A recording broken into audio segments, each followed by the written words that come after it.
ECE. Question number 11, Ian Mckelvie. Thank you, Mr. Speaker.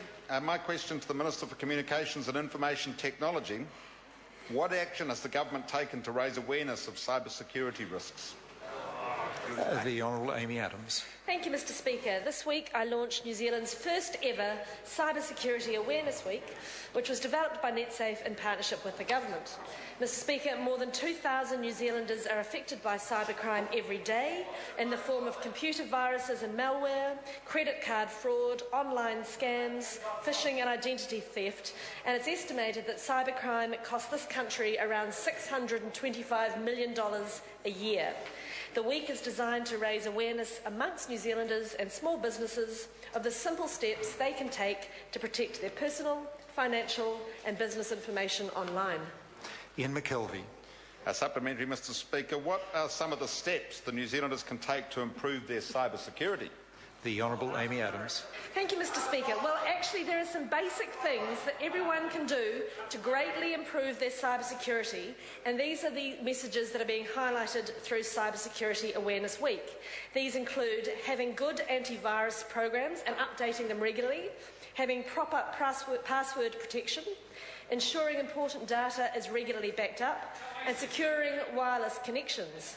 It's important that we make sure that New Zealanders are aware of the dangers, but equally important that they know about the simple precautions that will allow them to connect with confidence and enjoy the full potential of the digital world. Claire Curran. Thank you, Mr. Speaker.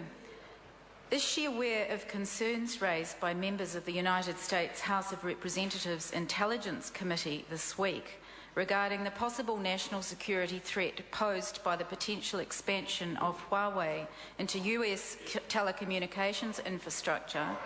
And if so, has she received any reports about the national security implications of the all-of-government mobile phone procurement contract recently signed by Stephen Joyce, which includes services provided by Huawei? The Honourable Amy Adams. Mr. Speaker, as that member is well aware, we don't comment on matters of national security, but I can assure her that we take network security very seriously. Sorry, is this further supplementary question? Point of order. Point of order, Claire Curran. I seek leave to table an article published on the 13th of June in Computer World titled US Lawmakers Quiz ZTE Huawei Over Spying Concerns.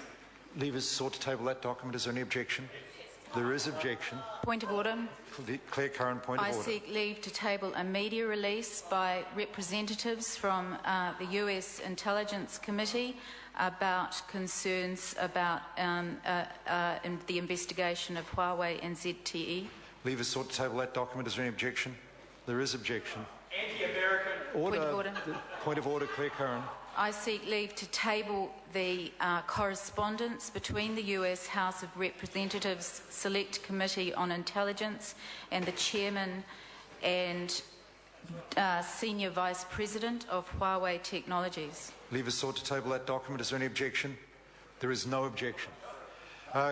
Point of order, or supplementary question. No, point of order. This is a point of order.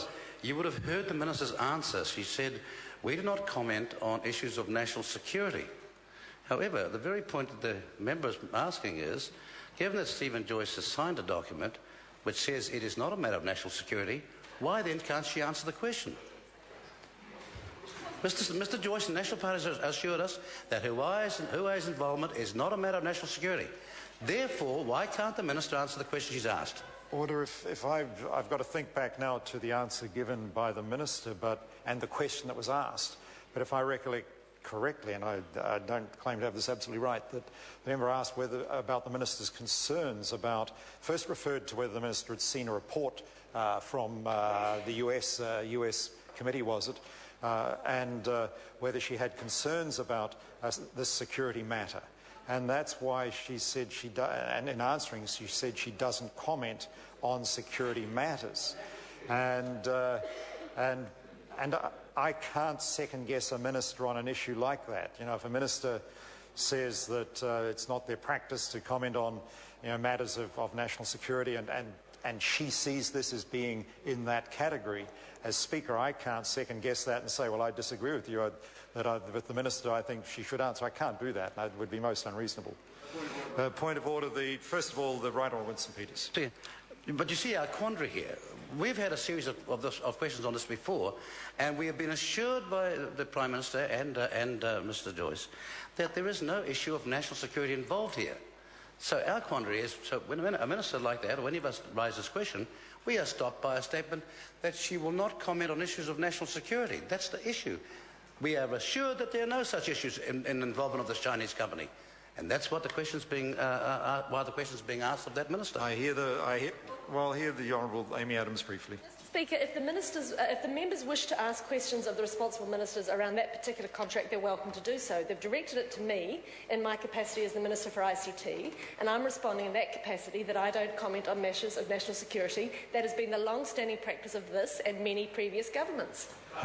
I'll hear the Honourable Trevor Mallard briefly. Mr Speaker, and I think that generally we defer to you on memory of questions, but I think on this particular one it wasn't a matter of whether the member asked if the Minister had concerns, but only if she'd received reports on it.